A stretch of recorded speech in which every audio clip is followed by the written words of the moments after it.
el honor de tener con nosotros a Rafael González del Santo, que es el jefe de los servicios jurídicos de la Sociedad Mixta de Gestión y Promoción del Suelo del Principado de Asturias, SOGEPSA, que nos va a hablar de un tema tan interesante y de moda como es la ley del suelo. Rafael, cuando quieras. Bueno, pues en principio muchas gracias y entramos directamente en materia.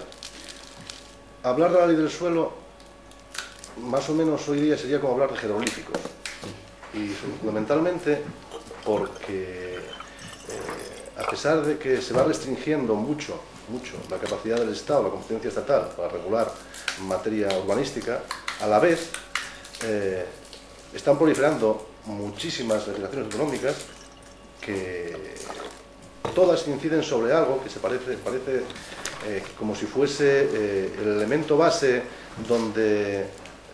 o el pozo donde acaban todas las discusiones urbanísticas, que es la famosa figura del agente urbanizador.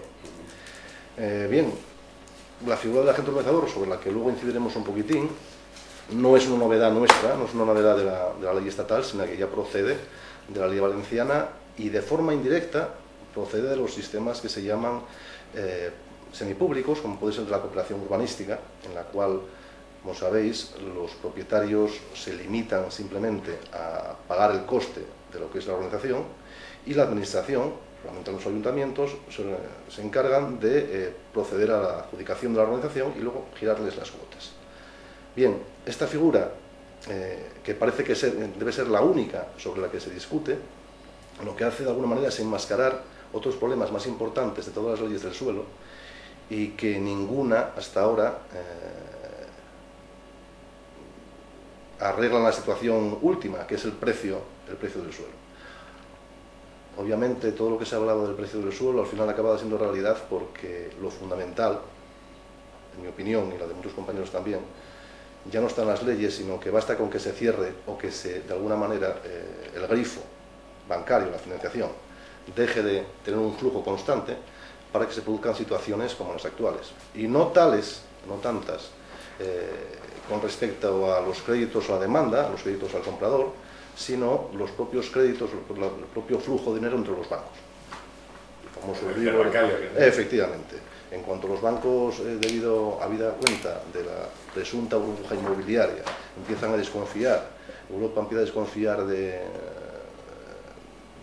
los bancos entre ellos a prestarse el dinero, la cosa se acaba, se cierra el grifo, sube el interés, da igual que los estados, el Banco Central lo baje, porque claro, el Euribor oferta y la demanda. Efectivamente, y se acaba.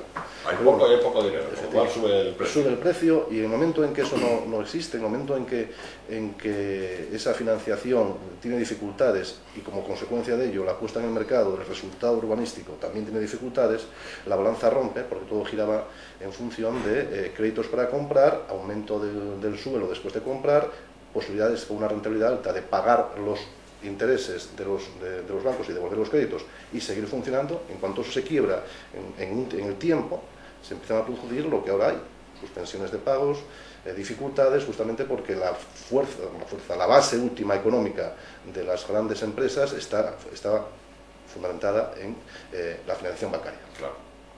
Con lo cual, no va a haber ninguna ley que pueda arreglar eso. Pero bueno, puesto eso de manifiesto, hablar de la ley del suelo ahora mismo, de la ley estatal, implica de alguna manera ponerla en relación con las autonómicas, pero como eso es otra cuestión, la primera pregunta que puede surgir es que ¿qué cambia o qué introduce de nuevo la legislación estatal nueva que no existiese en las anteriores?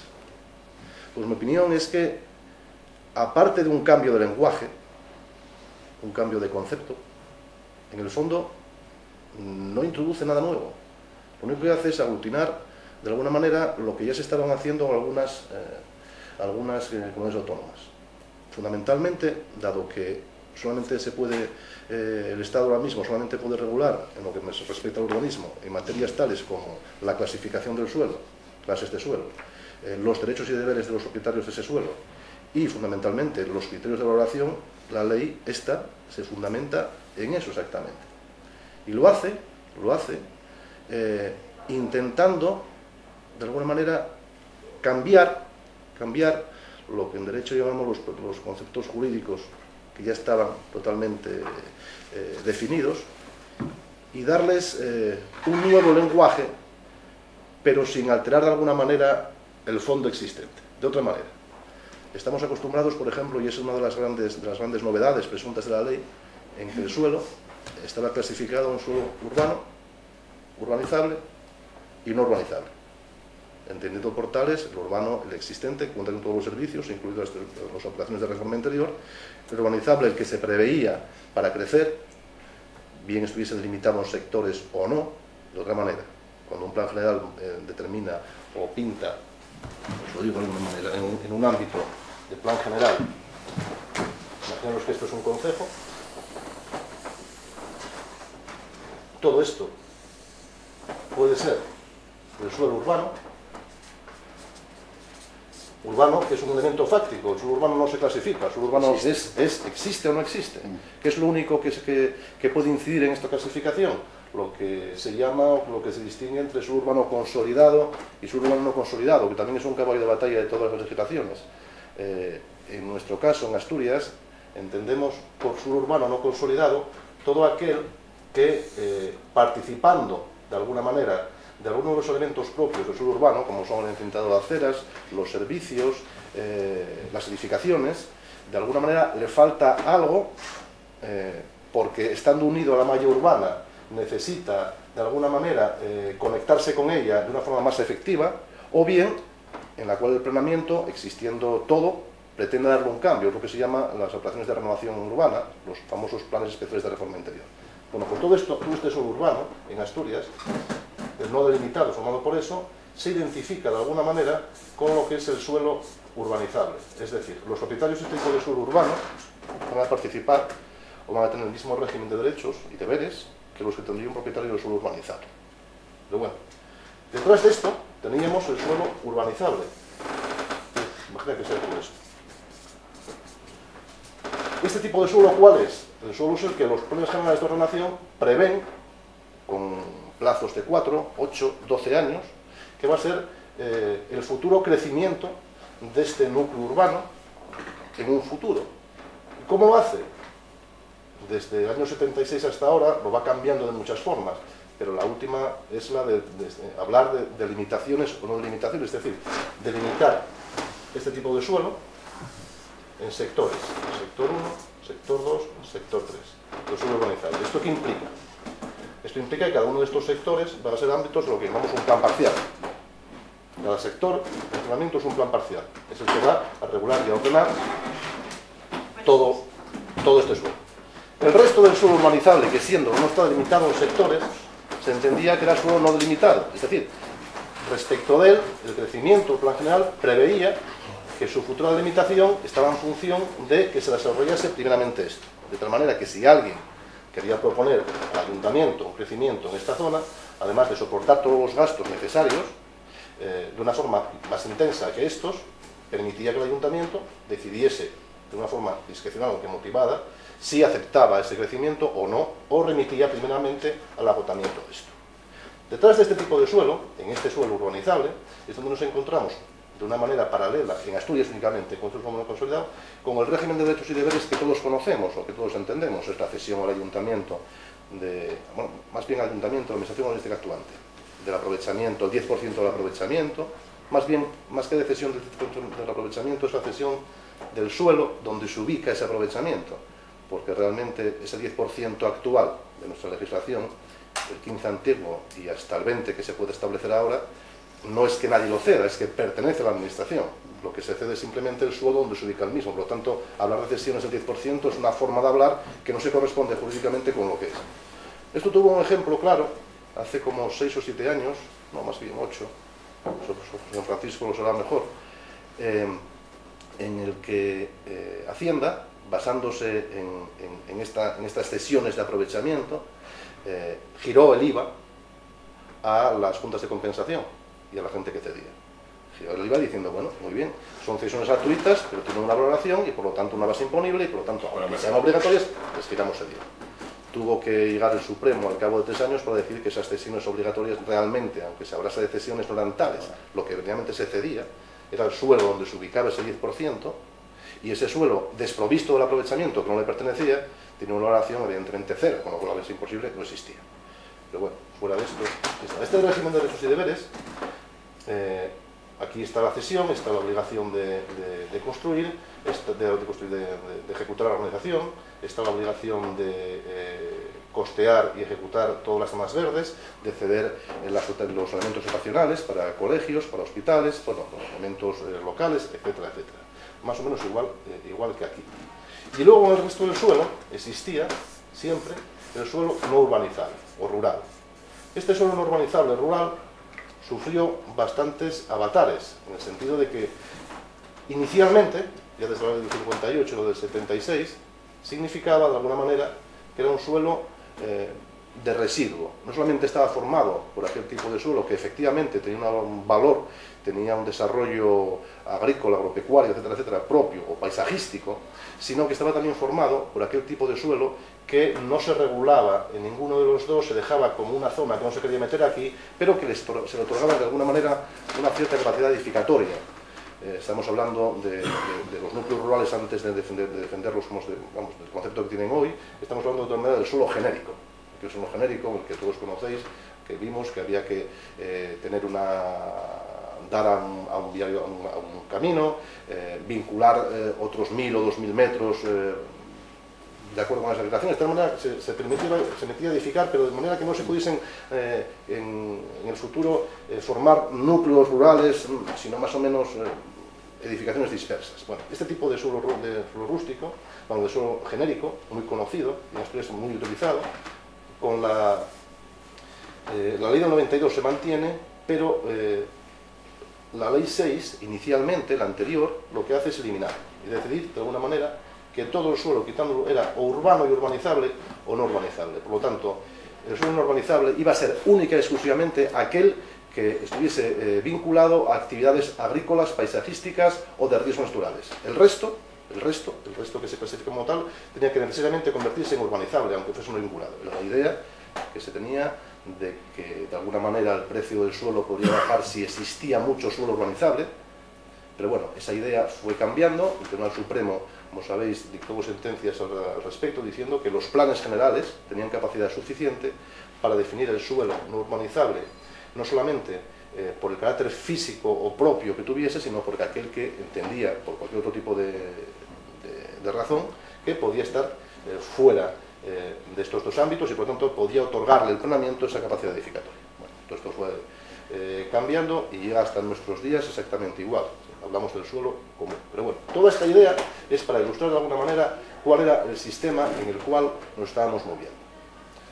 Suelo urbano, suelo urbanizable, suelo no urbanizable, derechos y deberes de cada uno de los propietarios de este tipo de suelo distintos. El propietario del suelo urbano se limitaba a tener la obligación de edificar en los plazos marcados por la licencia y, en su caso, a completar la urbanización necesaria, pero ya integrada en lo que es el proyecto de urbanización. En Oviedo esto sucedía, por ejemplo, en toda la zona cerca de la Gruta, urbanizaciones pequeñas donde te limitabas no solamente a levantar la edificación, sino a trazar parte de la calle, llevar el saneamiento, etcétera, etcétera, pero sin ningún problema de distribución, sin necesidad de juntarse con los propietarios, simplemente con la licencia y con el pago del mismo. Esto trajo otros problemas, pero bueno, no hace falta hablar de ellos.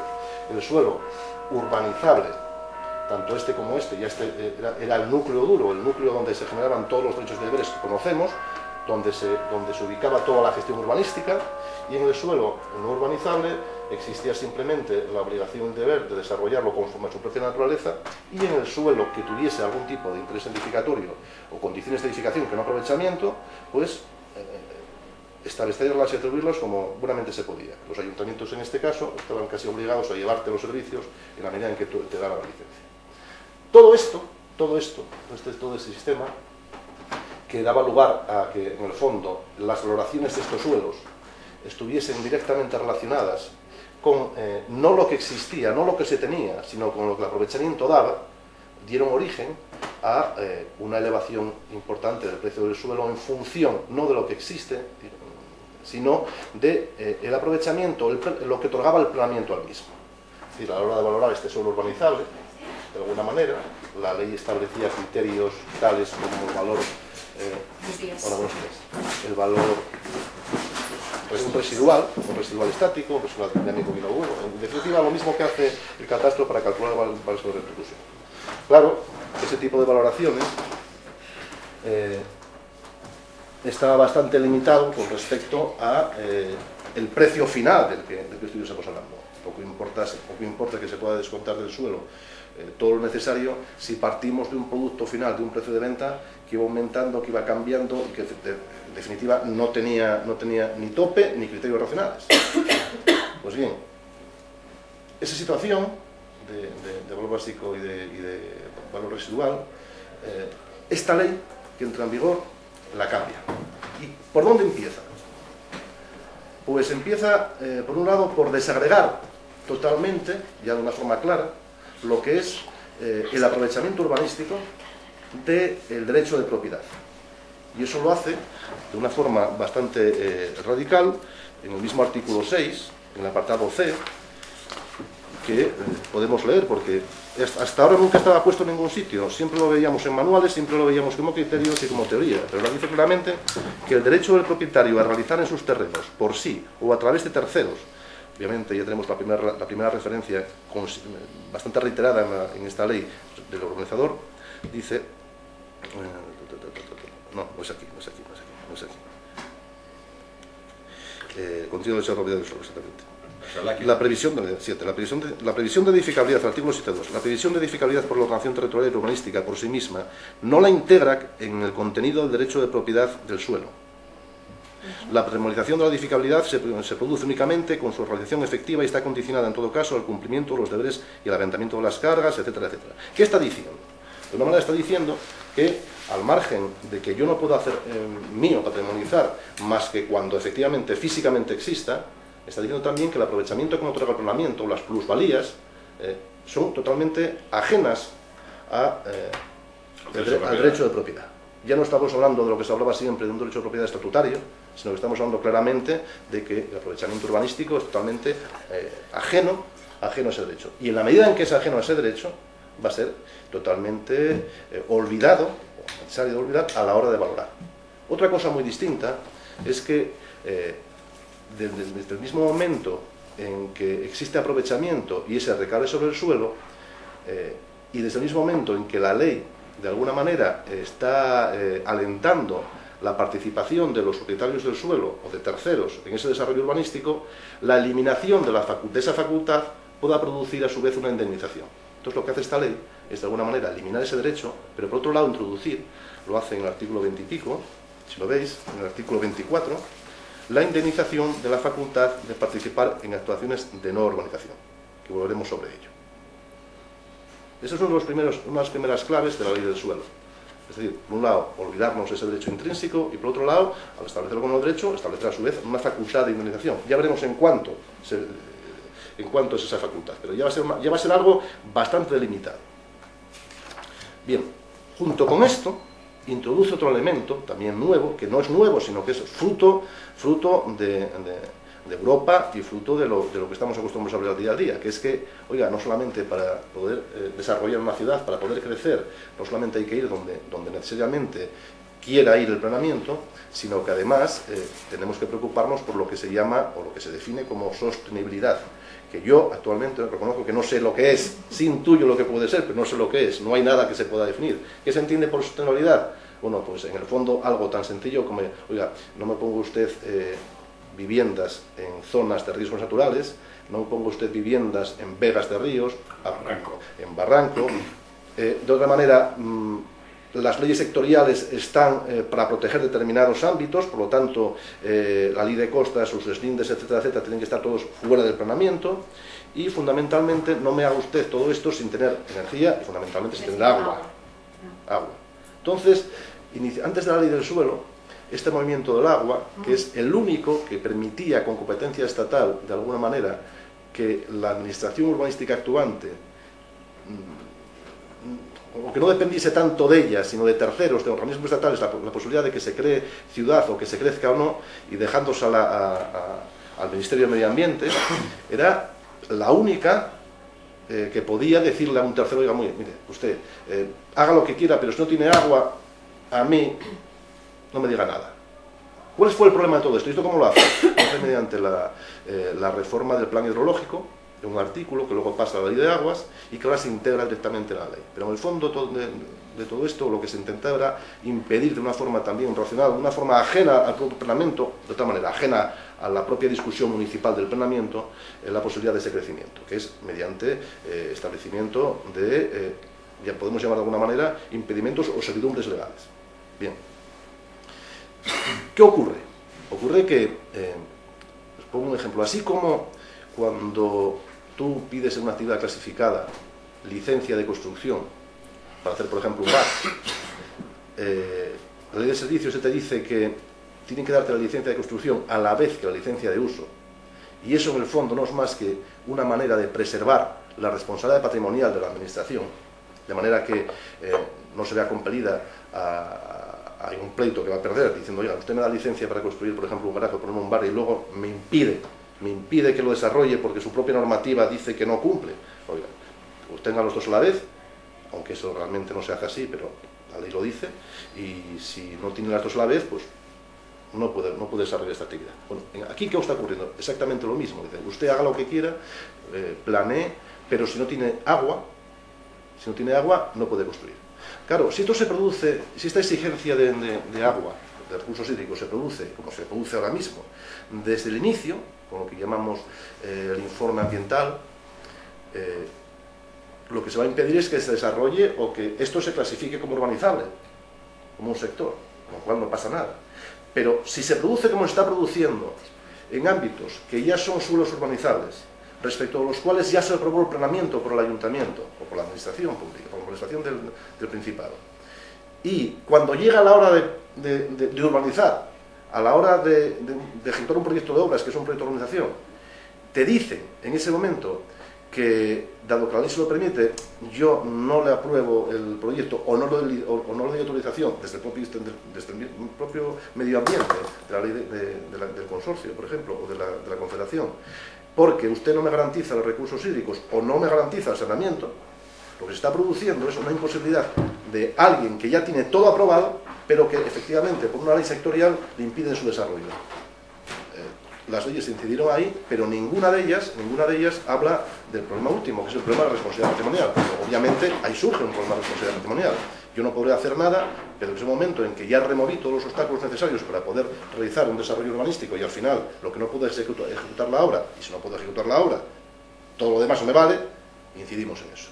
La ley en este caso, de una forma con un criterio racional, derivado además de la ley 9, de la ley que determina la necesidad de que exista informe de sostenibilidad ambiental previo al planeamiento, derivado de las directivas europeas, lo que hace es introducir ya esto desde el inicio. Y en segundo lugar, después de esto, incide directamente en esa clasificación. A partir de este momento, obviamente otra cosa son las situaciones transitorias, no va a haber más que dos tipos de suelo. El suelo rural y el suelo urbanizado. Y obviamente todos el conjunto de derechos y deberes que se estructuraban antes en tres, en el de suelo urbanizable, en el de suelo no urbanizable y en el de suelo urbano, van a ser solo deberes de transformación urbanística. Todos se van a refundir absolutamente en uno, que es el derecho o los deberes derivados de la promoción de actuaciones de transformación, es decir, el artículo más o menos 16 y otros que hay por ahí. ¿Qué significa esto en la práctica? Significa que el suelo urbano va a seguir teniendo las mismas características que el actual, que el que conocemos, que el suelo urbano no consolidado desaparece como tal y se integra aquí o aquí. Ya veremos luego. Y que todo este suelo, todo este más la parte de urbano, que según nuestra legislación es suelo urbano no consolidado al margen de lo que son los planes especiales de la reforma interior, van a ser suelo rural. Todo es suelo rural. Por lo tanto, el suelo rural, el suelo rústico, el suelo no urbanizable, ya no podemos hablar de ese concepto, tenemos que hablar de suelo rural, y va a integrar el propio suelo que está separado del proceso urbanizador, bien porque se trata de paisajes protegidos, bien porque se trata de paisajes de zonas en las cuales existe una explotación agrícola, etcétera, etcétera, bien porque existen explotaciones de canteras o cualquier otra circunstancia, o bien porque constituyen núcleos rurales. Los núcleos rurales tienen otro concepto, tienen otra idea en Asturias de las que tienen fuera, pero etcétera, etcétera. Además de este tipo de suelo, va a ser también rural el suelo no urbanizable actual, aquel que va a estar sometido a actuaciones de transformación, a actuaciones de urbanización. Y solamente quedaría una pregunta: ¿qué pasa en aquellos supuestos en los cuales estamos aquí, pero se produce mediante una modificación del planeamiento o una revisión del mismo, aumentos de edificabilidad? Yo tenía 25, mañana tengo 45. ¿Qué pasa con eso? Eso la ley lo llama actuaciones de dotación. ¿Por qué? No tengo ni idea. ¿Y qué hace con esa de dotación? ¿Qué hace con eso? Lo que hace con eso es simplemente atribuir a los incrementos de edificabilidad de las ciudades que se realizan fuera de los procedimientos de revisión del plan general, mediante lo que llamamos siempre modificaciones, los mismos derechos y deberes, fundamentalmente, de aquí. ¿De qué estamos hablando, de esos derechos y deberes? Bueno, pues del único que parece que importa hoy día, que es la atribución a la obligación de todo propietario de establecer al menos un 30% de la edificabilidad residencial destinada a viviendas protegidas. Estos dos elementos, la nueva definición de los suelos como rurales y urbanos, y la introducción de esa obligación del 30%, desde un límite del 30% de destinar esa edificabilidad a viviendas protegidas, es fundamentalmente el caballo de batalla o la seña de identidad de esta nueva ley. En eso gira todo. Y de hecho, las únicas preocupaciones jurídicas que existen hoy día giran en torno a que, como la ley entra en vigor, pasa un año en julio desde su entrada en vigor, y según la transitoria, esas obligaciones del 30% tienen que estar ya, es simplemente entender o saber qué va a ocurrir en el futuro con los suelos que actualmente están clasificados como sectores urbanizables por los planes generales y no están adaptados a la ley. ¿Qué pasa en estos suelos? Estos suelos van a ser objeto de una valoración distinta, conforme a las normas de la ley, van a ser objeto de mantenimiento de las condiciones. ¿Qué pasa con ellos? Con la transitoria, lo que nos está diciendo, que es lo lógico y es lo que va a pasar en Asturias. En Asturias hay más otro problema, que es que vamos a tener ya un año en vigor en julio de la nueva ley, en la que no existe una ley de adaptación de la legislación asturiana, y acaba de salir un reglamento que va a tener que ser cambiado inmediatamente, porque el propio reglamento ya no coincide con los términos de la ley. Por ponernos un ejemplo en cuestión del reglamento, que es un poco deslavazado, la ley esta separa de alguna manera la figura del urbanizador de la figura del propietario. Es decir, la obligación de urbanizar no se la atribuye tanto al propietario, sino a él o a terceros. Lo que sí atribuye al propietario es la obligación de pagar.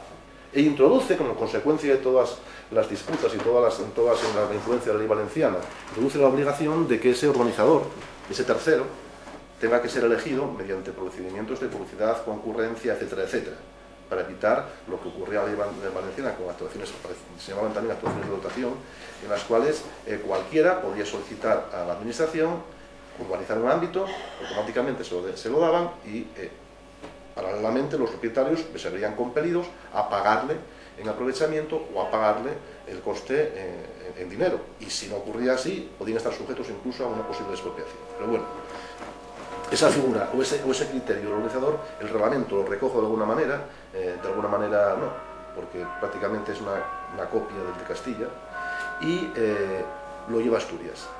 En Asturias la figura del agente organizador no existe, solamente existe limitada a lo que nuestra ley llama suelos de actuación prioritaria, suelos prioritarios. ¿Qué son estos suelos? Pues son sectores, cualquiera de esos tres sectores, el 1, 2 y 3, respecto a los cuales los ayuntamientos entienden que para paliar déficits de viviendas protegidas les atribuye un procedimiento mucho más rápido, o se atribuye un procedimiento mucho más rápido que lo normal, de manera que su puesta en el mercado y su ejecución urbanística fuesen rápidas. La ley habla de 3 meses o de 6 meses, cosa que yo hasta ahora todavía no hay ninguno. Los primeros que pueden salir son los de Oviedo, los de San Claudio, pero todavía no van a tener tiempo. En cualquier caso, este tipo de suelos prioritarios tenían la característica de que hasta al menos el 30% de ese suelo tenía que ser vivienda protegida. Luego, en ese suelo prioritario, el desarrollo tenía en preferencia a los propietarios. Si los propietarios en esos plazos no actuaban, la administración podía cambiar el sistema y establecer o bien una asociación o hacerlo directamente, o bien atribuir subvención a un agente organizador, mediante un procedimiento de concurso, etcétera, etcétera. Bien, en Asturias solamente existe la posibilidad de un agente organizador dentro de ese tipo de suelos. Si os fijáis, ese tipo de suelos ahora mismo en Asturias, desde el mismo momento en que esto entre en vigor, en un futuro, cuando los urbanizables se vayan adaptando, va a carecer casi de sentido, porque si todos los sectores van a tener un mínimo de un 30% de vivienda protegida, el hecho de que se califiquen o se clasifiquen como sectores prioritarios los planeamientos asturianos no tiene sentido ya, porque todos van a tener esa obligación. Con lo cual, aquí esa afección es mínima, va a ser mínima. Pero, insisto, solamente cabe hablar en Asturias de organizadores en esos ámbitos. Fuera de esos ámbitos no cabe. Por lo tanto, o se modifica la ley, o la agente organizadora en Asturias, desaparecida esa necesidad de hacer suelo, de hacer sectores prioritarios, de hacer vivienda protegida, hasta el 30%, si no se amplía el resto de los sectores, cosa que dure, poca virtualidad va a tener. Pero bueno, seguimos más o menos con la ley. Está un poco deslavazado, pero es que es difícil, todo lo que cabe, toda la dificultad. Encajar todo esto con conceptos. Pero bueno, espera, tocaste el tema de San Claudio, ahí es donde hubo algo que impidió por culpa de lo de la fábrica de Loza, hubo una resolución del Principado que... No, ahí lo que intentaron la resolución del Principado. Que no se puede cerrar en ningún sitio de San Claudio. Claro, ¿qué dos elementos existen para que un ámbito industrial... las preocupaciones que existen, nuestra propia ley ya lo regula, las únicas preocupaciones que existen hoy día en urbanismo, cuando algo industrial decae o se dice que no tiene futuro o que no tiene capacidad para seguir creciendo o incluso tiene una solución, lo cambiamos, lo convertimos en suelo urbanizable.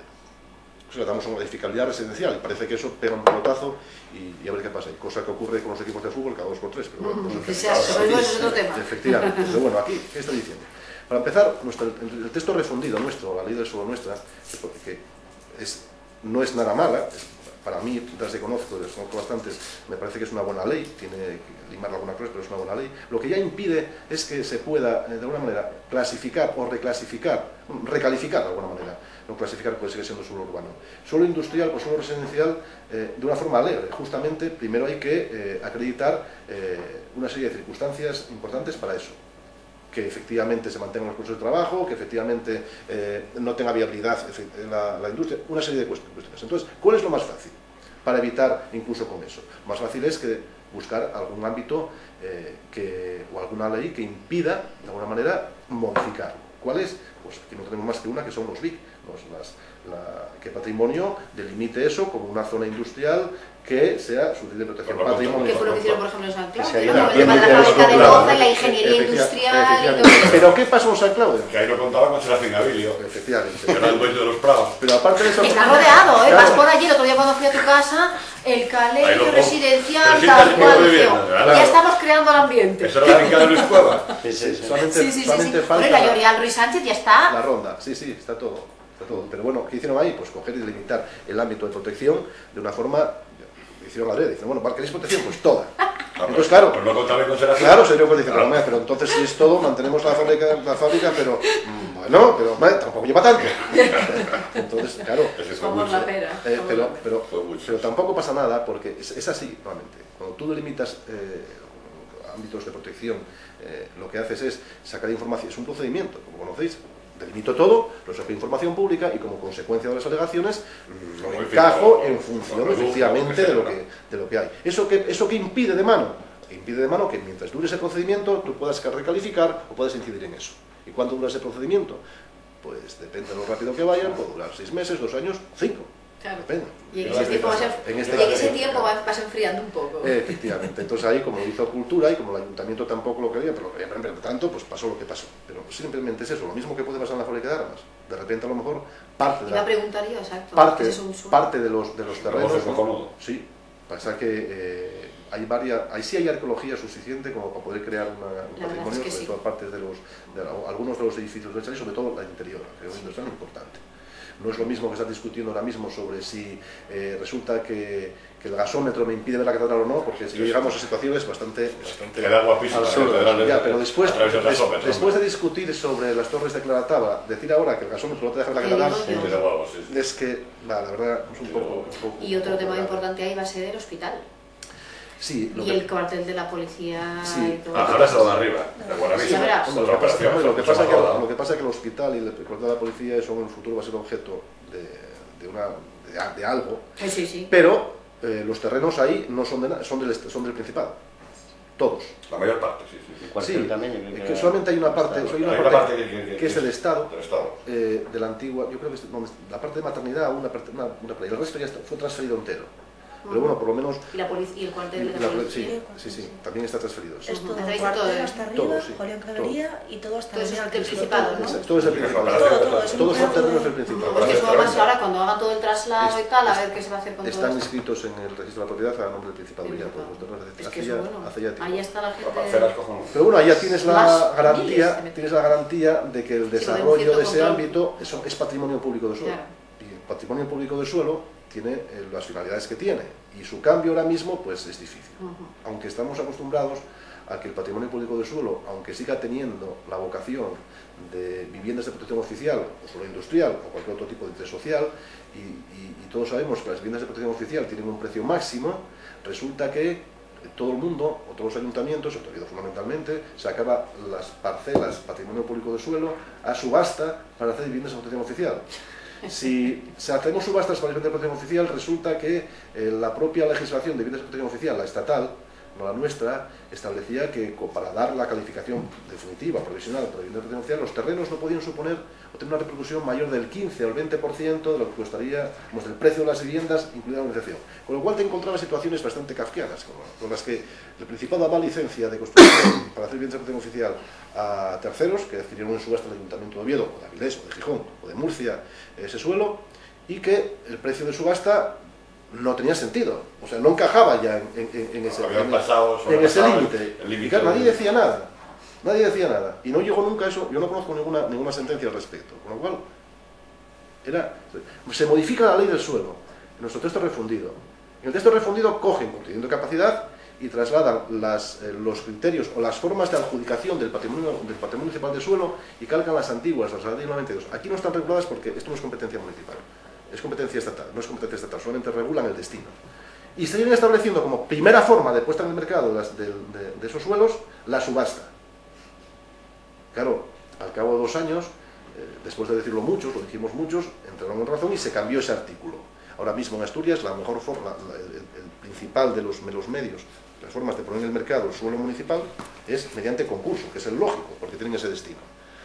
Pero además, esa limitación de la repercusión que estaba introducida en el decreto del 78, regulando las viviendas de protección oficial estatal, por lo tanto las viviendas protegidas autonómicas, la que se llama concertada ahora, no le tocaba, esta ley, de una forma escondida, recóndita, mete fuera del ámbito de las valoraciones algo que va a impedir todo eso, o lo impide de hecho. Si os fijáis, en el artículo, además seguro que pasa desapercibido, en el artículo 34.2, que habla del patrimonio público del suelo, que os leo, dice: los terrenos adquiridos por una administración en virtud del deber a que se refiere la letra B del apartado 1 del 16, es decir, el 30%, donde se ubica ese, o los patrimonios públicos del suelo, que estén destinados a la construcción de viviendas sujetas a algún régimen de protección pública, por lo tanto, no solamente es el estatal, sino cualquiera que en virtud de las competencias propias en materia de vivienda que tiene la administración del Principado, salga o del Estado, cualquiera, no podrán ser adjudicados ni en dicha transmisión, ni en las sucesivas, por un precio superior al valor máximo de repercusión del suelo sobre el tipo de vivienda que se trate y conforme a la legislación reguladora. Es decir, está limitando la subasta, acaba darle categoría de ley a la limitación del 20%, del 15% que tienen que tener esos suelos, por tanto está limitando ya ese precio. No ya la subasta, porque en Asturias la subasta no se utiliza para eso, pero sí el que, por ejemplo, el concurso, bueno, a la hora de expropiar, al margen de que la valoración del suelo, las criterios de valoración hayan cambiado como están aquí, donde se aplique el método residual, al menos el 30% de ese suelo que tiene ese destino van a tener ese límite. Es decir, ya sabemos que ese suelo, el 30% de ese suelo no va a poder pasar ese límite legal de valoraciones. Aunque haciendo un valor residual salga más. Por tanto, eso llega, de alguna manera, a incidir de una forma directa en la valoración. Cosa que solamente puede hacer el Estado. No pueden hacer las comunidades autónomas.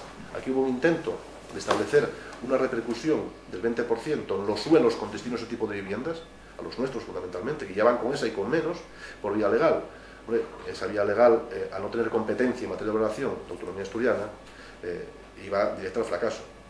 Como eso se discutió y llegó a Madrid, en la ley cogieron y lo metieron de refilón porque eso se metió a última hora.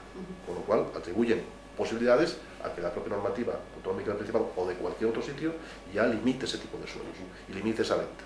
Al limitar la venta en el suelo, estamos limitando la repercusión del suelo. Lo que no estamos limitando de alguna manera es que luego, paralelamente a esto, y por presiones, los módulos o los precios máximos de venta, las viviendas de protección oficial, que son las que se van a hacer ahora y las va a hacer todo el mundo, porque son las que tienen salida, y tienen salida no porque existe una demanda muy grande, sino porque son las únicas que tienen garantizados los créditos, de acuerdo con a los convenios del Estado. Los bancos tienen un cupo de hipotecas para las viviendas de protección oficial. Entonces, al tener esos cupos, la gente pues, son los que puede financiar, y como son los que financiar, son los que puede vender. Y como son los que puede vender, son los que vamos a hacer ahora. Y si vamos a hacerlos ahora todos, entonces, pues, vamos a intentar que esa repercusión sea la misma. Pero, a su vez, vamos a acudir, como ya lo veremos pronto, a unas subidas bastante importantes de los precios máximos de venta de las viviendas de protección oficial. Eso es evidente. Evidente y de cajón, por eso. Pero bueno, como veis, la ley ya va yendo por esa vía, en ese sentido. ¿Y cuál es la otra pata de la ley? Con independencia de que hablemos lo que queráis luego. La otra pata de la ley son las valoraciones. Y las valoraciones, hasta ahora, ¿qué existía? Hasta ahora nos estaban diciendo que el suelo, tanto el urbano como otro, se valoraba por el valor básico, el valor de repercusión que se establecía en el catastro. Es decir, hay una orden ministerial del 2004 que sirve para valorar activos financieros, que define y regula los valores residuales, el valor residual estático, el valor residual dinámico y la forma de valorar mis activos según la empresa. Bien. Ese valor residual, para entendernos, no es más que decir por cuánto voy a vender yo, cuánto me va a costar hacerlo, cuál va a ser mi beneficio y mis financieros, y lo que me salga es el valor del suelo. En la medida en que yo pueda no tener tope respecto al producto final, se puede variar de una forma bastante importante. ¿Qué estaba ocurriendo? Estaba ocurriendo que, a efectos de expropiación, no se puede aplicar el valor básico de repercusión que establece el catastro para calcular el IBI, y que no es la renta catastral, es un valor residual estático. Porque la propia ley te decía que no se podía tener en cuenta si ya no estaba vigente. Y no estaba vigente no por el transcurso del tiempo legal, que ahora son 10 años, sino por el propio mercado. La jurisprudencia estaba diciendo que a lo mejor, si la ponencia de valores establece para unos suelos, teniendo en cuenta que se va a hacer un valor base de repercusión X hoy, a lo mejor, habida cuenta de cómo estaba el mercado, mañana ya no podía ser aplicado para valorar. Entonces, cuando eso ocurría, decían, haga usted el residual. Se empezó haciendo el residual estático, es decir, un residual, tanto vendo, tanto quito, y es lo que me queda. La ley 9 introduce el concepto del residual dinámico. ¿En qué se distinguen uno con otro? Bueno, la única diferencia que está es que uno prevé la situación sin tener en cuenta el tiempo ni los flujos de dinero, y el residual dinámico lo que tiene en cuenta fundamentalmente es cuándo empiezo yo a gastar y cuándo empiezo a recibir los ingresos derivados de esa actuación. Por tanto, entra el elemento tiempo, entra la tasa de riesgo y otra serie de variables. Para complicarlo más, la propia ley anterior determinaba que para ese cálculo no se podían tener en cuenta elementos especulativos. Ya me contaréis cómo en un algoritmo se puede definir lo que es especulativo o lo que no. Y para complicarlo aún más, yo pregunté en el ministerio, cuando salió, oye, al secretario técnico, ¿estuvisteis de acuerdo con Hacienda, con el Ministerio, para sacar la ley ECO 2004, que es la que regula estas cosas, poniéndonos de acuerdo respecto a los terrenos? No, ellos hacen lo que estiman y nosotros hacemos lo que queremos. De otra manera, se utiliza una ley financiera para regular criterios de expropiación, métodos. Bien, eso que es así y que parecía que con esta ley estaba resuelto, no. ¿Por qué? A lo que vamos. ¿Qué dice la ley? La ley dice que el suelo rústico, que es todo, se valora por la renta potencial agrícola, sin tener en cuenta para nada el aprovechamiento urbanístico. Y así es. Y así es. Salvo los suelos urbanos y los planes especiales de reforma interior, que se van a valorar por el valor residual, todos los demás, ahora mismo, el valor del suelo es ese. Excepto, obviamente, los sectores que ahora están ya definidos por el planeamiento. Esos sectores, la propia ley, una transitoria, te dice que en la medida en que subsistan en los periodos que el planeamiento marcó para ello, seguirán valorándose conforme a la ley anterior. Pero si el planeamiento puso 4, 5 u 8 años para su desarrollo y ya pasaron, aunque sigan siendo urbanizables conforme a la antigua legislación, la valoración va a ser la que diga esta ley. Se establece topes. Pero bien, respecto de esos, los nuevos, ocurre esa situación. Por lo tanto, ahora mismo, a una expropiación urbanística en ámbitos no urbanizables no va a tener en cuenta nada del aprovechamiento que incluso se pueda dar y va a ir ahí. A la valoración como solo a la renta potencial agraria. Es decir, a lo que puedes plantar y al mayor rendimiento que puedas obtener del suelo. No tiene por qué ser pequeño, pero tampoco va a ser exagerado. Y además de eso, la única parte, es lo que decía antes, que hay que indemnizar al propietario. Bueno, pues el excluirle, lo que decía el artículo 24, la indemnización de la facultad de participar en actuaciones de nueva urbanización. Yo, por un lado, te estoy valorando el suelo, las edificaciones irán por el método de reposición, y segunda parte, como me estás de alguna manera dando la facultad o el derecho de que yo participe como propietario en esa urbanización y ahora me la estás quitando, la ley dice, vale, muy bien, te la indemnizo. Y ya fijo una indemnización. ¿Cuál es? La misma que tiene la administración respecto a su aprovechamiento. La ley lo que dice es que esa indemnización va a ser, como mucho, el 10% de un futuro o de un posible valor residual. Y eso es lo que vale el suelo. Fantástico. Bueno, a mí particularmente no me parece que sea... Me parece bien. Ahora bien, me parece bien de una forma racional. Pero claro, la siguiente pregunta, o lo que siguiente pasa es Meca. Yo, Urazca o cualquier otra, que esté como estén, tengo en mi patrimonio, y sobre todo los bancos, ¿qué son los que tienen ahora mismo? 10 hectáreas o 1000 o 2000 de suelo clasificado como urbanizable en el municipio X, que yo tenía valorado por tropecientos mil millones, lo que sea, un valor contable con el principio de prudencia, etcétera, etcétera. Como un equipo de fútbol, tengo a 5 jugadores que valen a Dios. Y de repente me dicen, Meca, oiga, es que si unos años no que si tengo que aplicar los criterios de expropiación, de valoración para todo, a esto, lo que yo tenía en mi balance, como 50.000, de repente tengo como 3.000. Y los bancos, lo tengo hipotecado. Claro. Meca. Problema. Bueno, pues ¿qué hace el Estado? El Estado hace esto. Saca en febrero, espero que lo haya traído. Y esto sí es grave. Vamos, grave no por la gravedad, sino porque no se entiende. Saca en febrero una orden, que es la orden... ¿En febrero de este año? Sí, lo dejo si queréis. La 564-2008 de febrero, por la que se modifica la orden ECO 805-2003, que es la que servía para valorar los residuales en la antigua ley. Bueno, no servía para eso. Se aplicaba para eso, aunque servía para valorar activos financieros. Y está diciendo que el objetivo de la presente modificación, os lo leo porque eso no tiene desperdicio, se encuentra en la valoración legal del suelo y su relación con las normas de valoración de bienes inmuebles para determinadas finalidades financieras. Es decir, que una cosa es la valoración legal y otra cosa es para ti, para los bancos. Efectivamente. Y dice que modifica la orden anterior en el siguiente sentido. Disposición adicional séptima. Aplicación del principio de prudencia en relación con la posibilidad expropiatoria. Y dice, a los efectos de la aplicación del principio de prudencia, que se refiere al artículo la posibilidad de expropiación forzosa de un inmueble solo se considerará como uno de los escenarios o posibles de elección igualmente probables en los siguientes casos. Cuando se haya iniciado el procedimiento de expropiación del inmueble, si tengo en mi balance esto y me lo van a expropiar, pues entonces sí. Cuando se hubiese aprobado un instrumento de ordenación territorial urbanística, plan o proyecto de cualquier tipo que conlleve la declaración de utilidad pública necesaria de ocupación de los bienes, o sea, un expediente expropiatorio. Cuando a la fecha de la elaboración se hubiese incoado expediente de incumplimiento de los plazos y demás deberes inherentes al proceso de organización. Dice, en los supuestos previstos en el apartado anterior, la valoración correspondería a la menor resultante entre las dos. ¿Qué me está diciendo? Me está diciendo, oiga, usted valore lo suyo tal como lo tiene y no me lo valore según la ley de la valoración, que no está hablando de valoraciones expropiatorias, está hablando de valoraciones de inmueble, de valoración del suelo. Valóreme solamente si le van a expropiar, si está en curso de expropiación o si pudiese llegar a expropiarme. O sea, lo mío vale para el banco 50 y 5 para la expropiación. Para la expropiación. Hombre, esto es un parche. Lo bueno es que imagínate que el banco tiene que subastar, porque no pagas el préstamo. Claro. ¿Cuál va a ser el precio?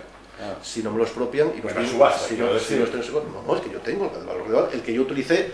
Es que estamos. El problema grave es que la ley del suelo establece criterios de valoración. O sea, el banco, para sacar la subasta, no va a admitir posturas inferiores al 50% de los 50.000. Pero el banco, para sacar la subasta, utiliza la orden 2003. Para decir que no puedes ir por una valoración inferior a la que ya Pero ¿quién lo va a comprar en el 50% de 50.000 cuando resulta que el precio legal son 5.000? Pues no tiene ¿Quién va a comprar? O sea, el banco lo tiene jodido. No es verdad que vaya a cobrar ni que pueda tener en su balance 50.000... Pues sí, Ramón, sí puede tenerlo porque te está diciendo claramente algo que es que esto, yo solamente vi una cosa como esta. Quiero decir que es una ficción contable. Sí, hombre, totalmente. Es mentira. Una ficción contable, pero que, bueno, va a seguir permitiendo que una empresa, por ejemplo, cualquiera que haya ignorado acciones para garantizar la compra de terrenos por ahí por valor de 5.000 millones de pesetas. ¿Cómo hay tanto? Si de repente el banco dice, Meca, ¿cómo valoró esto? Oye, los criterios de valoración dicen que la renta potencial agrícola. Yo soy banco que cierro el grifo al cliente. ¿Qué te crees que están haciendo? ¿Qué te crees que están haciendo? Están diciendo, oiga, tú tenías un 0,25, ¿Qué te crees que están haciendo? ahora 1,30. Por ahí viene la situación. No hay que atribuirla justamente a esto, sino que esto que se producía por ley, también se producía por el hecho mismo de tenerlo. Es decir, si antes podía vender por 1 millón, ahora puedo vender por 300. Y tardo mucho más. Pero bueno, esto lo que está diciendo es que una cosa es la valoración legal y otra cosa es la valoración esta. Y viene por lo que decía antes, porque es que para valorar el suelo, se utilizaba una orden ministerial prevista para valorar activos financieros. Y como esa orden ministerial introducía estos criterios y remitía a su vez a la ley del suelo, hubo que sacar una modificación mediante transitoria diciendo que, oiga, una cosa es la valoración legal y otra cosa es la valoración financiera. Por lo tanto, usted valora legalmente su suelo en la medida en que se lo vayan a expropiar, que vale menos. Pero si no se lo van a expropiar, pues entonces vale más. La pregunta queda en el aire diciendo, oiga, muy bien, vale, todo esto está muy bien, pero ¿y qué pasa con los impuestos? ¿Qué pasa con el valor que se tiene a sus efectos? Pues no lo sabemos. Esto es el mayor problema que tiene la ley y, en mi opinión, en un futuro próximo, bueno, acudiremos a una modificación de la legislación de valoración de la ley del suelo, intentando hacerlo de una forma menos burda que esta, insisto. Y hubo otra cosa, que entre abogados se puede decir, fundamentalmente, que es que me sorprendió tanto más que esto. ¿Os acordáis cuando se cambia la ley de costas y se cambia el deslinde y de repente dicen que la línea varía los 100 metros y cogen dentro de todo ámbitos construidos con licencia, etcétera, etcétera? Y se decía, oiga, si mañana esto se convierte en dominio público, la convivencia entre un dominio público y un dominio privado es choca un poco. Por lo tanto, se va a producir la expropiación, que me expropia. Más bien planteado. Sabéis que eso llega al Supremo y luego acaba en el Tribunal Constitucional. No me acuerdo la sentencia, pero os digo una mención, la tengo guardada. ¿Qué dijo el Constitucional en aquella época? Pues dijo algo como lo siguiente, oiga, usted, la ley en el medio le atribuía una concesión por 30 o 50 años de ese suelo que está metido en dominio público, propietario. Pues el Constitucional dijo que eso se convertía automáticamente en valor de expropiación en el justo y precio, sin ni siquiera jurado de expropiación, sin posibilidad de recurso, etcétera, etcétera. Eso, junto con esto, son las dos, bueno, aparte del revivir de una ley zombie, como ocurrió con la ley del 76 cuando el Constitucional echó abajo la ley del 92, que de repente resurge la ley del 76 y resurge. ¿Por qué resurge?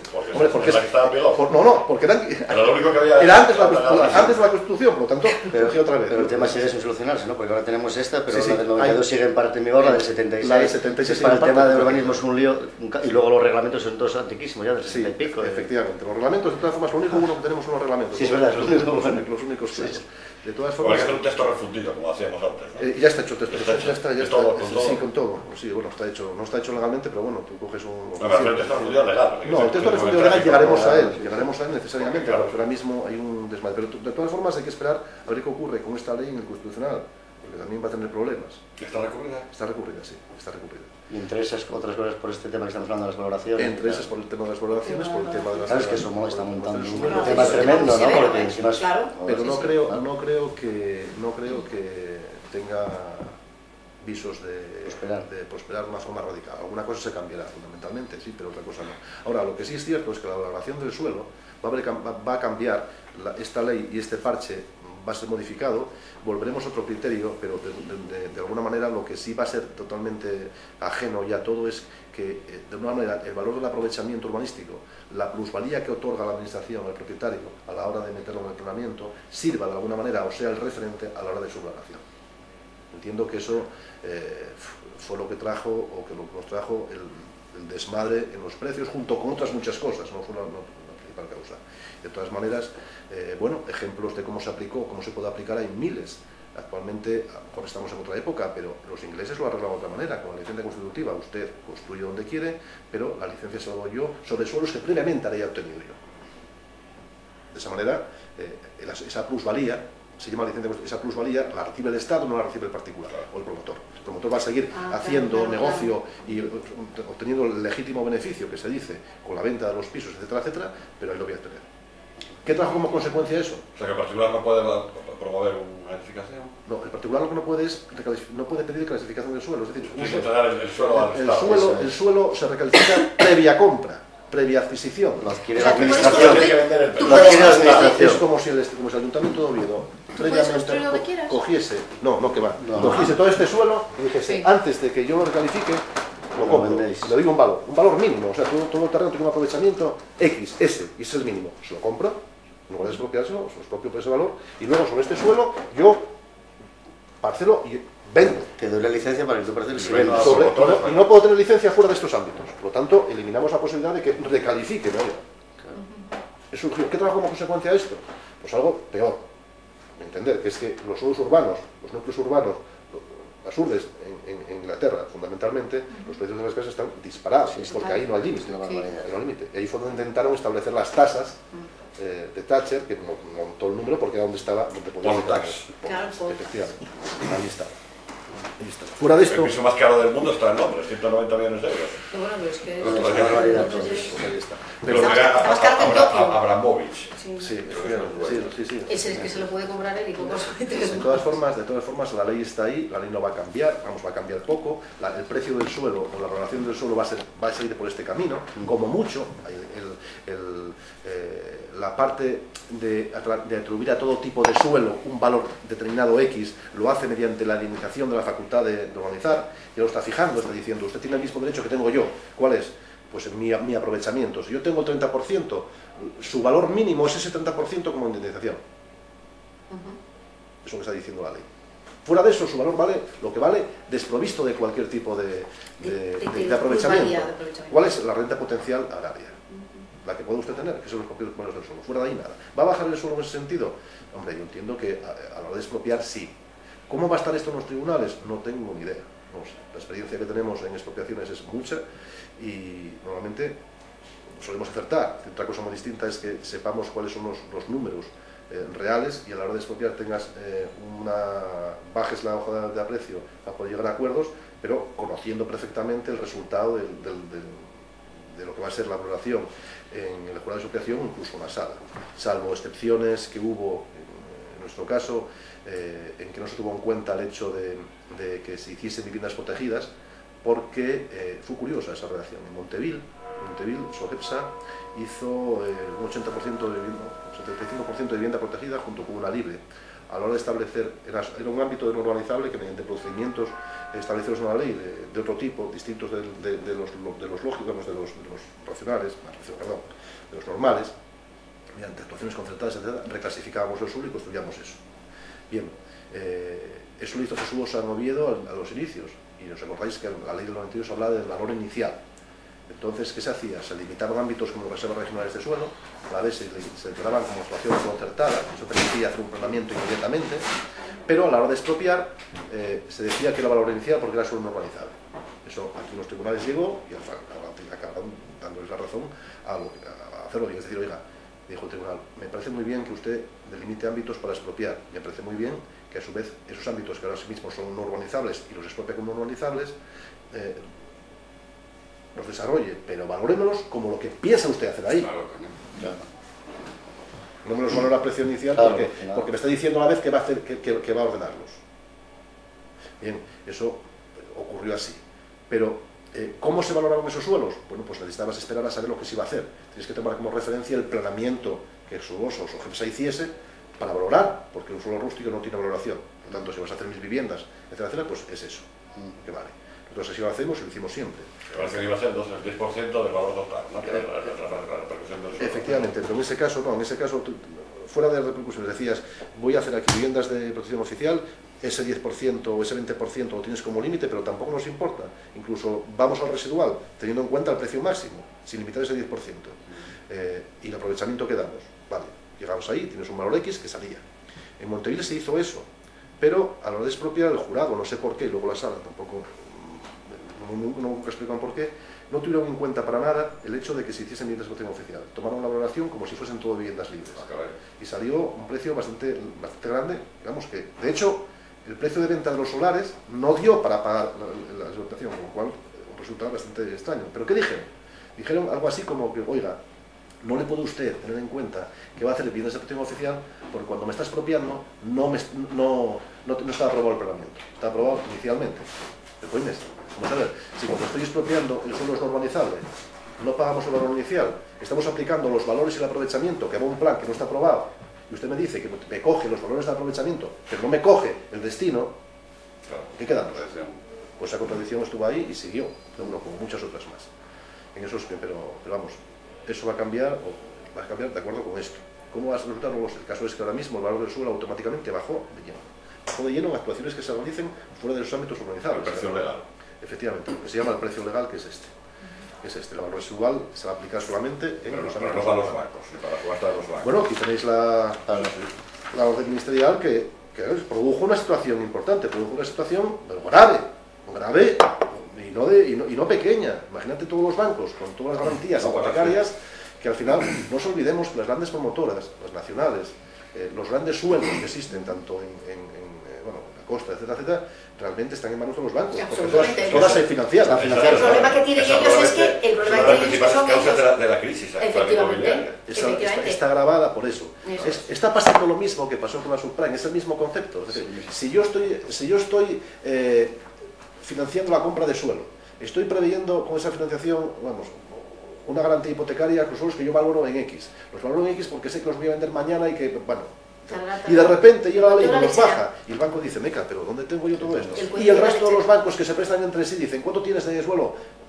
¿Cuántos millones tienes de suelo? Meca, no, que no me atrevo. Es el mismo rollo que la subprime. Exactamente, y existe esa desconfianza, junto con los bancos europeos que tampoco prestan en España, hasta que eso no encaje otra vez, pues, pero no es cierto que no exista demanda.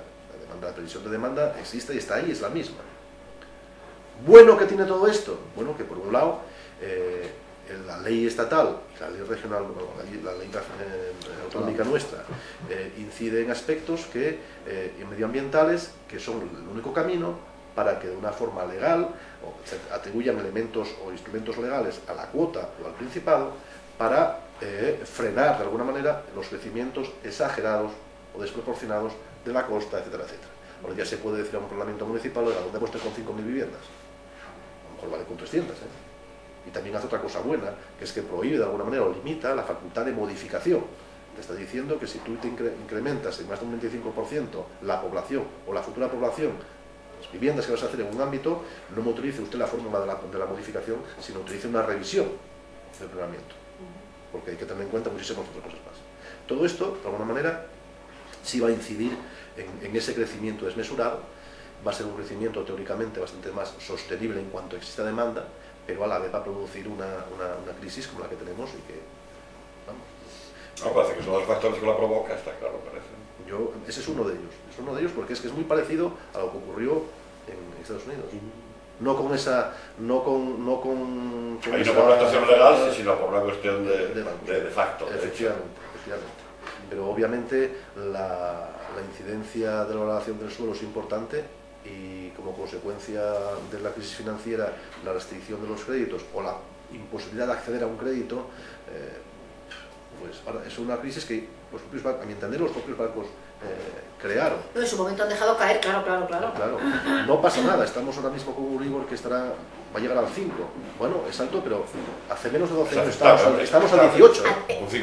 Yo es lo que digo, los que pagamos hipotecas al 18 nos sentimos absolutamente relajados. Y había hipotecas. Exacto, y una inflación brutal. Por lo tanto, esto no puede ser más que una crisis pasajera, larga o no, y por el camino se va a quedar mucha gente. Yo entiendo que se va a quedar gente. No, porque están cayendo ya. Pero es lógico que se quede gente. Sí. Lo único es que esos últimos 4 y 5 años era constructor todo el mundo, y promotor, y venga, y para... Era promotor todo el mundo, constructores existen muy pocos, constructores, promotores constructores con plantilla con 25, 50, 60 euros, no, son los de toda la vida. Pero pequeños, bueno, muy pocos. Tengo un bravo en grado que me recalificaron, no sé qué, y hago mi urbanización y tal y cual. Bueno, albañil que deja de ser albañil y ahora paso cosas. ¿Pero por qué? Porque yo encontraba un solar, me pedían por él 200 millones, el banco le pedía 200 millones, creo una sociedad, hipoteco las, bueno, es lo que hacen, hipoteco las acciones, o las hipoteco no, las ignoro.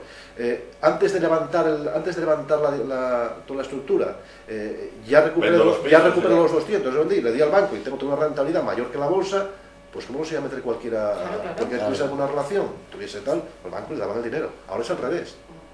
Ahora, ¿por qué no se restringen, por qué no se cancelan anticipadamente los créditos? Porque sería un desastre. Pero ¿qué está pasando? Están de nuevo refinanciando. Lo que antes teníamos al 25, al 1,85, Estoy convencido de que en esta ocasión, al contrario, que es lo que se hizo en los años 90 con los bancos, que fueron ejecutar o llegar a acuerdos, se va a refinanciar. Claro. Porque si no, no les interesa. Se van a carajo todos ellos, los primeros. Porque no tienes que disfrutar todo eso que te vas a quedar. ¿Quién te lo recompra? Van a refinanciar. De todas formas, bueno, al margen de eso, la nueva ley esta se queda un poco coja sin la nuestra. Que insisto que tenemos una buena ley, una ley que fue bastante consensuada, que es un instrumento que sirve bastante y que regula todo lo que está regulado aquí, que es toda la gestión urbanística, que es al fin y al cabo lo que es la batalla, lo que es el día a día y lo que es la fórmula para convertir el PRAO en un solar. Esta ley, a mí particularmente, la estatal, no me entusiasma, no me gusta mucho fundamentalmente porque intenta cambiar la filosofía de lo que ya conocíamos, los que estamos en esto hace mucho tiempo, teníamos conceptos claros y parece que esta ley los cambia. En el fondo no está cambiando nada. Ojalá los hubiese cambiado, ojalá estuviésemos hablando de otro sistema, de otra nueva forma de hacer urbanismo, de entenderlo de otra manera, nuevos criterios, que no tuviesen nada que ver con los anteriores. Pero no, al final es lo mismo, refundido, llevado de otra manera, pero bueno, o sea, como esa relación no importa nada. Pues eso, exactamente. Pues aquí hay mucha palabra. Volvemos a incidir en el mismo error de valoración, a mi entender, que se incidió en el texto refundido del 92, los autores son los mismos, el mismo criterio de estar un poquitín alejado de la realidad y no prever de alguna manera las consecuencias de una nueva valoración. Bastaría, yo casi prefiero una valoración mínima, es decir, que le den al suelo un valor X mínimo garantizado y se acabó la historia, que volver a los residuales, que establecer este tipo de criterios que al final van a dar lugar a nuevas situaciones de la orden ministerial, etcétera, etcétera.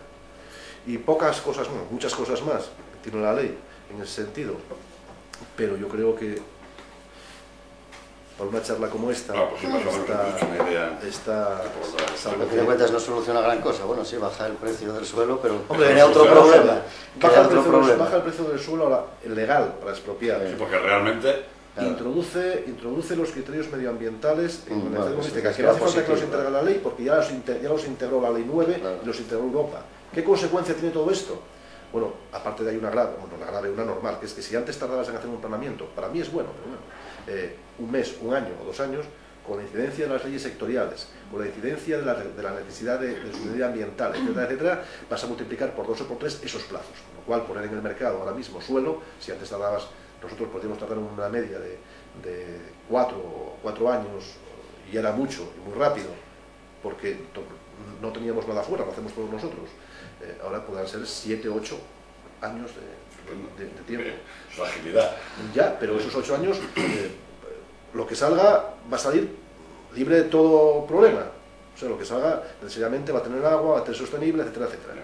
O al revés, o puede servir para utilizar el medio ambiente de forma irracional para impedir o para modificar. Porque hay una cosa clara, en materia urbanística la discrecionalidad queda limitada a la política, que no es poca, pero en materia medioambiental todos sabemos los anexos, todos sabemos lo que hay que hacer, pero los criterios en virtud de los cuales te van a decir, oiga, quíteme usted esta lista de aquí o pongámosla allí, o el camino me lo hace así allí, no sé dónde están en el funcionario, por lo tanto, ¿dónde tengo la seguridad jurídica? ¿Cómo recurro a eso? ¿Qué vamos, la desviación de poder como concepto? Uf, un poco crudo. Un poco crudo. En el fondo estamos acudiendo estamos vía europea, estamos ya cosas difíciles. Vamos a olvidarnos del sistema francés, digamos, camino a un sistema anglosajón importante. O sea, van a ser los tribunales los que marquen el precio. Claro, el precio y la interpretación del contenido. Y el contenido de las normas.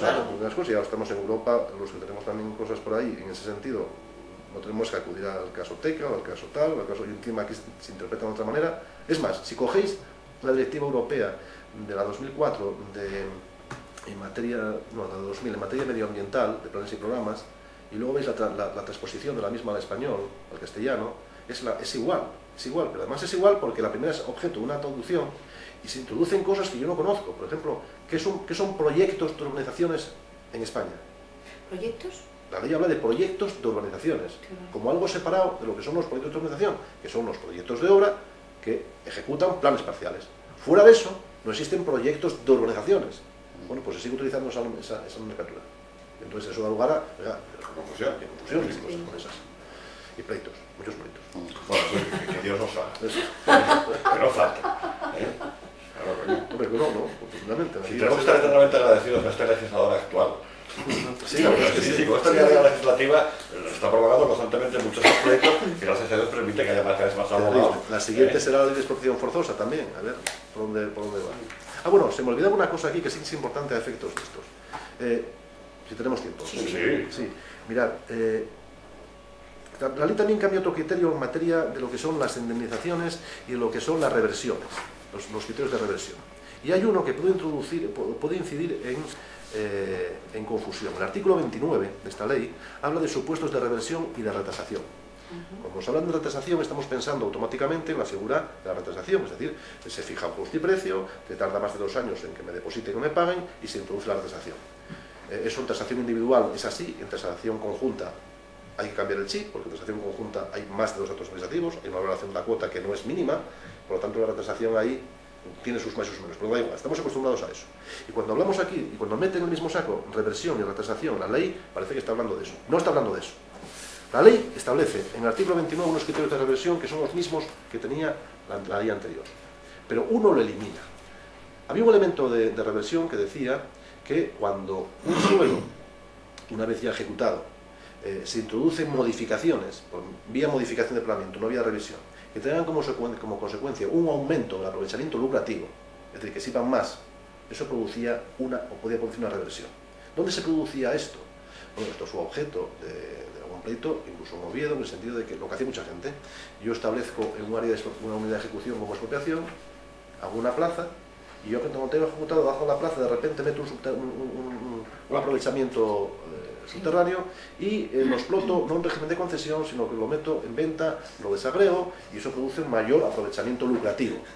Eso sucedía. Entonces, claro, frente a eso, es un ejemplo de reversión que establece la ley, claro.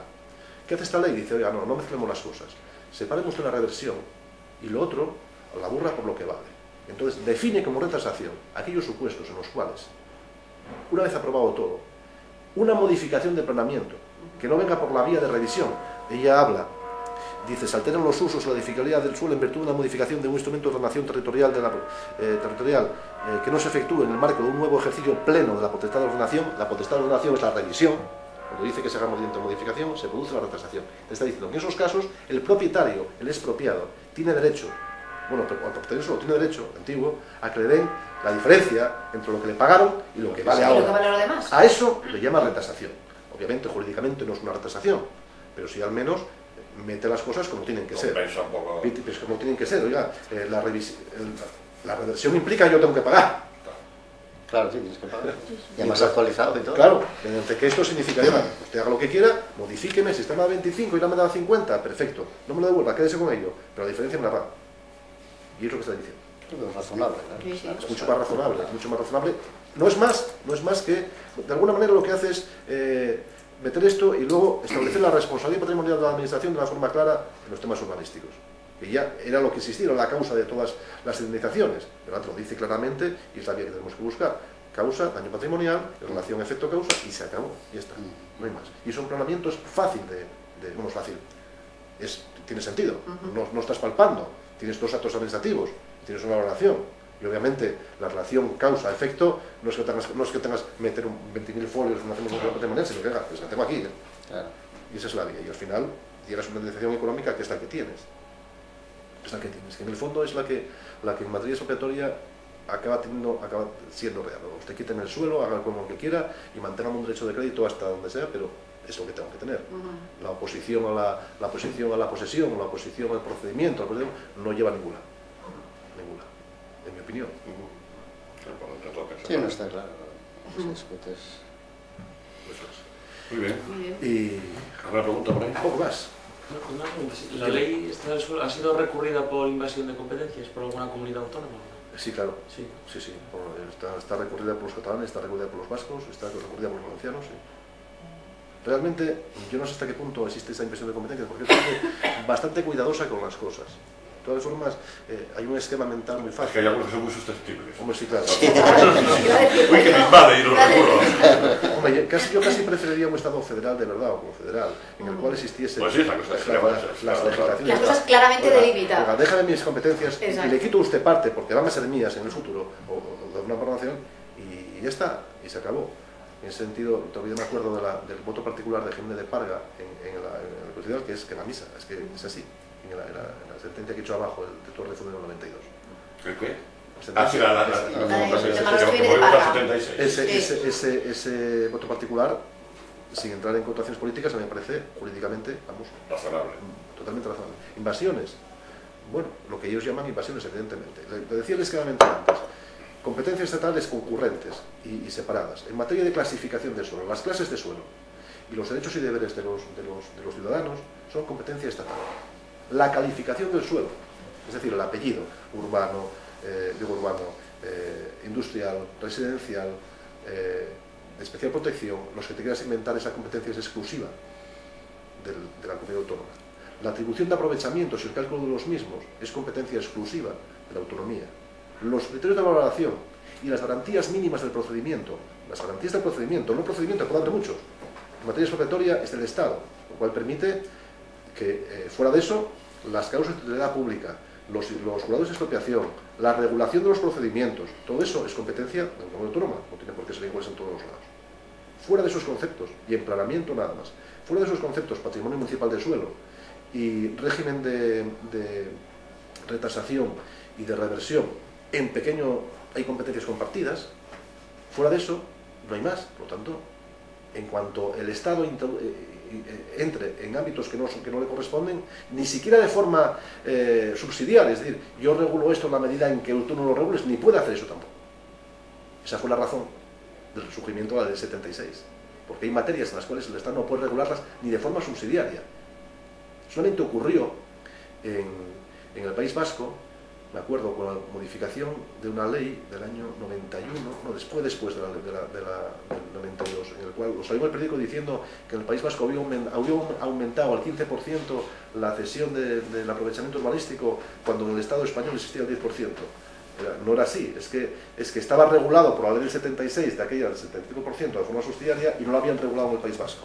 Al revés, estaba regulado con el 15% en materia competente, no lo había hecho el Estado, el ínterin que ocurrió. Cuando salió la nueva ley, automáticamente bajaron al 10%, pero en ese ínterin surgió la posibilidad de regular. Invasiones, lo que se llama invasión, no lo sé. ¿Qué llamas invasión? Concepto. No, claro, eso es muy subjetivo. Sí, hay comunidades autónomas que pueden entender que el Estado ha invadido una competencia suya. No, de hecho sí, hay otros que entienden que sí, que están solamente en los supuestos de la reversión de la transacción de la comunidad patrimonial, entienden que sí, la clasificación del suelo incluso algunos también, pero bueno. Bueno, pues si no hay nada más que preguntar. levantamos la sección, creo que fue un broche de oro. Hay que digerir todo esto. Un broche de oro al curso 2007-2008, porque probablemente sea esta la última charla. Y un broche de lujo, con el jefe del servicio jurídico de SOGEPSA. Digo que es la última, aunque me quedan dos temas que me gustaría tratar, pero si no lo hacemos este año lo haremos para el año que viene. Una sería el testamento vital y otra sería la hipoteca inversa. Muy dispares, pero muy interesantes los dos por originales. Sobre todo la segunda va a ser bastante normal a partir de estos tiempos. Sí, bueno, pues sí, pues es lógico, ¿no? Es lógico que un paisano mayor, un matrimonio mayor no tiene hijos, no, que hay un piso, que tal igual, pues lógico es que lo hipoteque y que me den la pasta y luego ya veré lo que pasa. Y además poco tenemos que inventar porque tenemos cantidad de ejemplos fuera. Claro, está claro. Y eso hacían las compañías aseguradoras, se pegaban el endorsement. Sí. Y ahora, bueno, pues está siendo bancario. Hemos tenido una Francia bueno, pues